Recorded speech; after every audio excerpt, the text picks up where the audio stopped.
Eu sou o professor Euclides, bem-vindo à nona lição de primeira e segunda Samuel. Essa é a lição que finda a nossa aula sobre primeira, os livros 1 e 2 de Samuel. O ponto de vista religioso nós vamos olhar agora. Isso não somente para o povo de Israel, mas também a aplicação que se dá, a leitura que podemos fazer, a chave de leitura no Novo Testamento. Então, o ponto de vista religioso, 1 e 2 Samuel, tem uma importância muito especial, porque apresentam a figura de Davi, como disse, homem conforme o coração de Deus. Então, podemos dizer que do ponto de vista religioso, isso é o cerne. Samuel é aquele que vai fazer a ponte entre aquele que tem soberano com o coração dos homens com o soberano com o coração de Deus. Ele é aquele que é o que traz a tradição que por um é desobedecida e por outro é acatada. Então, é o protótipo do Messias, Davi. Davi é o protótipo do libertador, do servo, aquele que se coloca a serviço. Embora cheio de glória e esplendor, não se fez maior, mas se fez um de nós, se fez um conosco, o Deus conosco, o Emanuel. Sem dúvida, Davi, na sua história, não é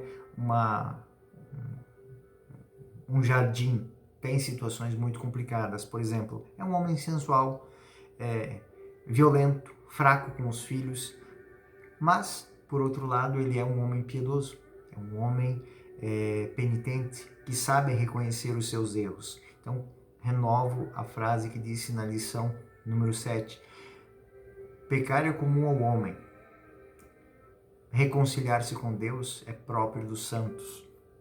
Então, tinha confiança no auxílio de Deus, isso nós podemos ver em 1 Samuel 17, 45, 47, quando ele vai ao combate, quando ele vai lutar, mas confia na presença de Deus. Não sou eu que combato, é Deus que combate comigo.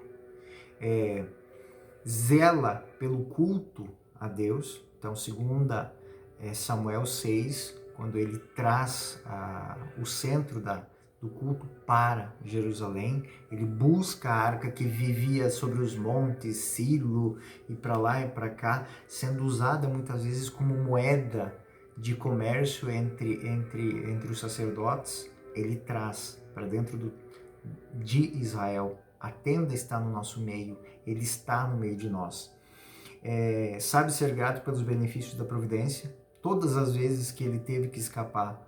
Então, cenas onde que ele foge, se coloca dentro de um convento, os soldados chegam e invadem o convento e, miraculosamente, ele é retirado, ele foge, e aqueles que o perseguiam entram em torpor e não conseguem se libertar, não conseguem ir atrás dele, então dá tempo dele fugir. Ou seja, a presença de Deus, a manifestação de Deus para guardar. E ele é muito fiel, ele é muito cioso sabe ser grato por esses benefícios da providência. É um homem de oração, um homem que ora com fervor. Um homem que sabe sentar-se na cinza, fazer penitência. Nós temos no capítulo 22, um grande salmo, um grande louvor a Deus por tudo aquilo que foi feito. Um homem que consegue colocar na oração a vida dele, do seu princípio até seu fim. É um homem que também é grato a outros homens, a pessoas que o capítulo 23 enumera todos os grandes homens que fizeram.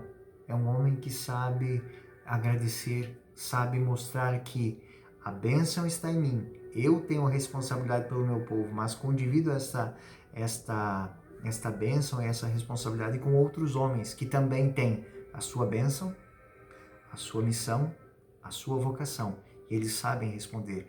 Então, é muito importante para o Novo Testamento esse conceito que está dentro da história de Davi. Ou seja, é um homem que sabe ser grato a Deus e sabe ser grato aos homens por aquilo que os homens fazem, manifestando a bênção de Deus que está neles, respondendo à vocação feita a eles e cumprindo a missão que foi destinada a eles.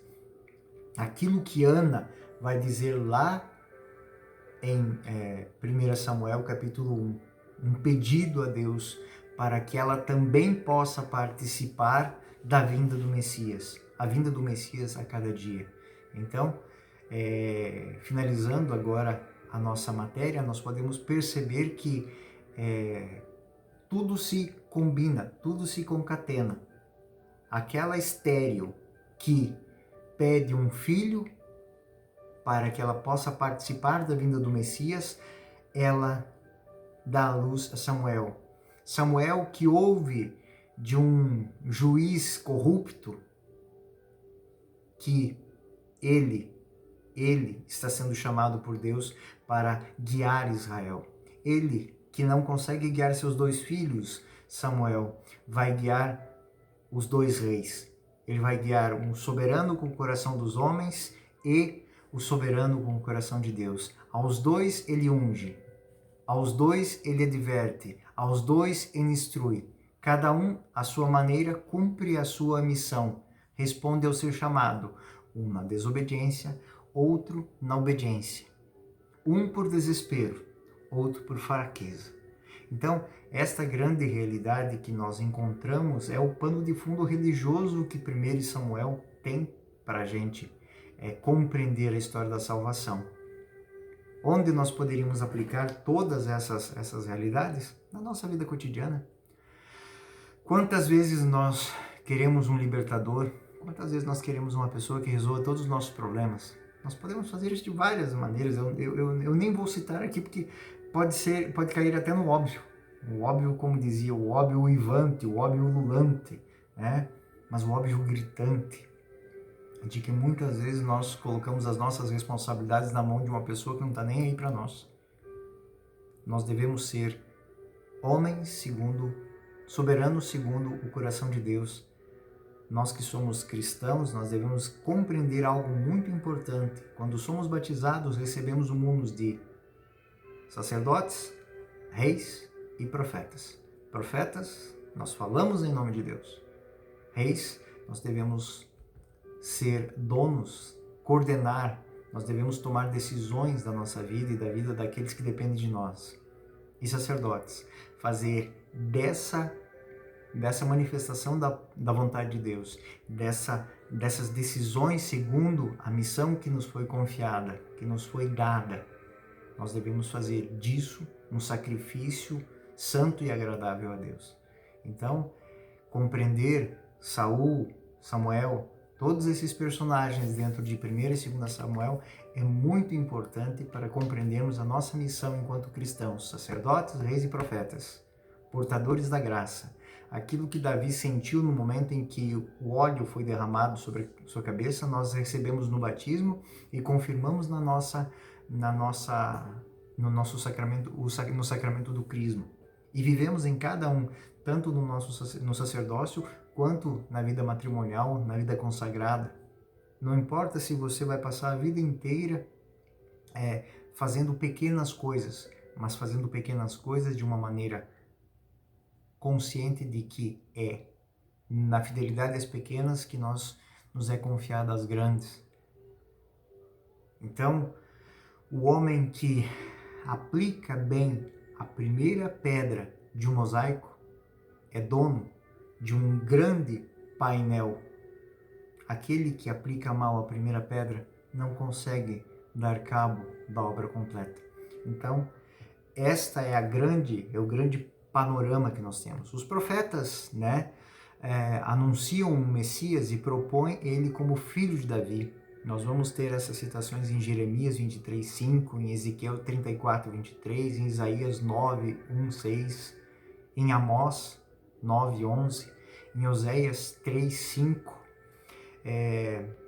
Mesmo depois que Judá, a monarquia caiu, persiste a fé na promessa em favor de Davi.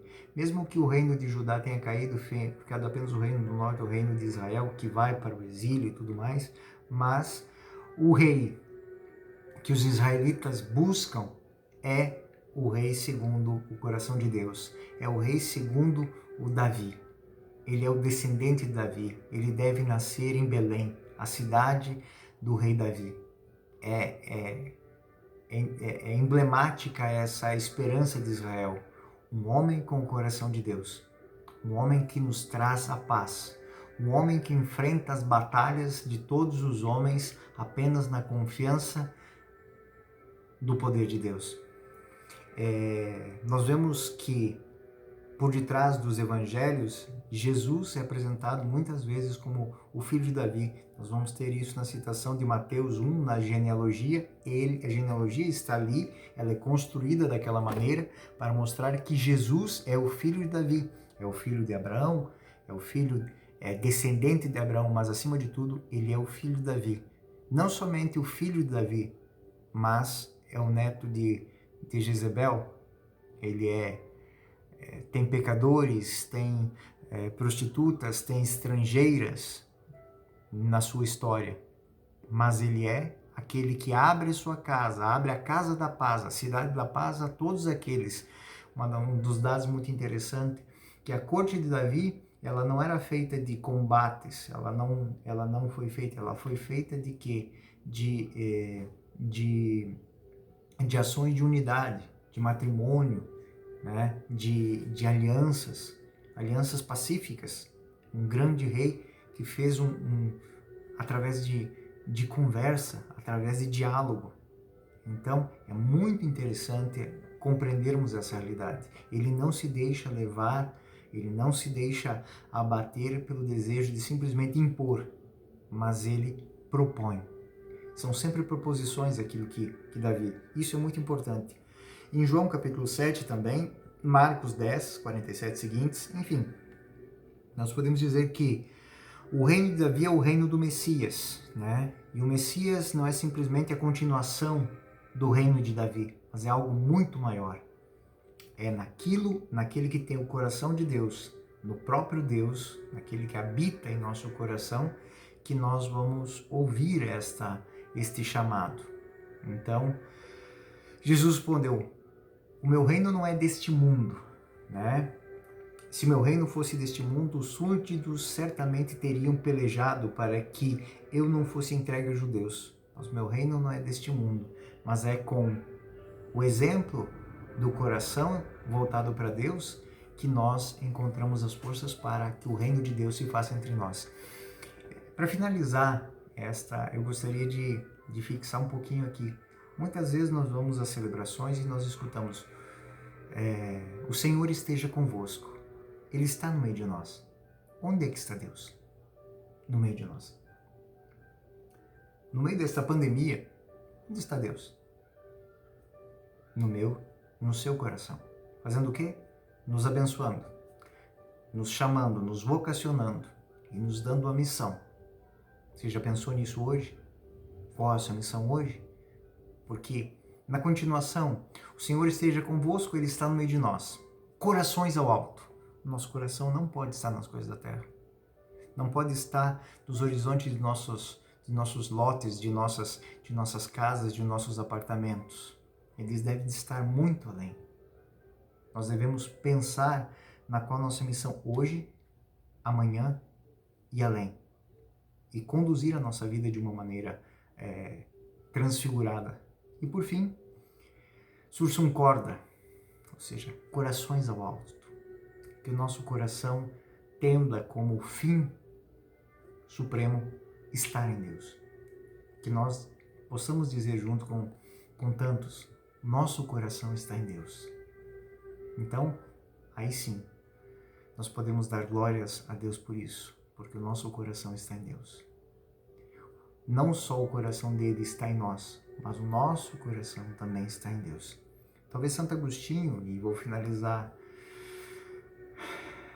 esta aula com essa expressão: quando Deus mergulha em nós, nós também mergulhamos em Deus.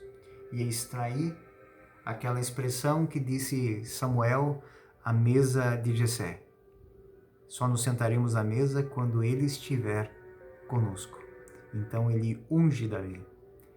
Nós estaremos reunidos verdadeiramente quando o ungido estiver em nós. Não seremos mais nós que vivemos, mas ele que vive em nós. Que Deus te abençoe, te guarde, te ilumine e te faça feliz. Esta foi a aula sobre 1ª e 2ª Samuel, dividida em 9 lições. Eu vou encaminhar ainda hoje esse material para vocês até a próxima quinta-feira.